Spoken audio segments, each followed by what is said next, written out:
ہر شخص پر قرآن کریم کے یہ حقوق ہیں، اگر یہ حقوق ادا کرو گے تو قیامت کے دن یہ میرے اور آپ کے حق میں گواہ ہوگا، اگر نہیں کریں گے تو میرے اور آپ کے خلاف گواہ ہوگا۔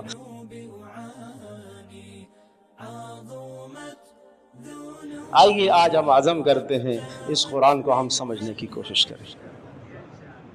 میرے پیارو، تلاوت اس کا حق ہے، تلاوت اس کا حق ہے۔ اللہ کی قسم تلاوت نہ کی تو قیامت کے دن پکڑے جاؤ گے۔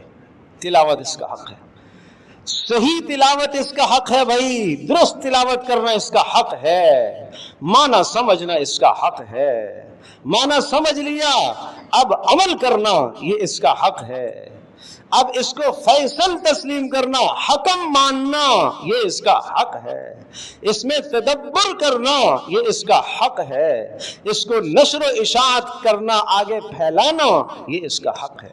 یہ ہر شخص کی ذمہ داری ہے، ہر شخص پر قرآن کریم کے یہ حقوق ہیں، اگر یہ حقوق ادا کرو گے تو قیامت کے دن یہ میرے اور آپ کے حق میں گواہ ہوگا، اگر نہیں کریں گے تو میرے اور آپ کے خلاف گواہ ہوگا، اور جس کے خلاف قرآن نے گواہی دے دی اس کی تو تباہی ہو جائے گی۔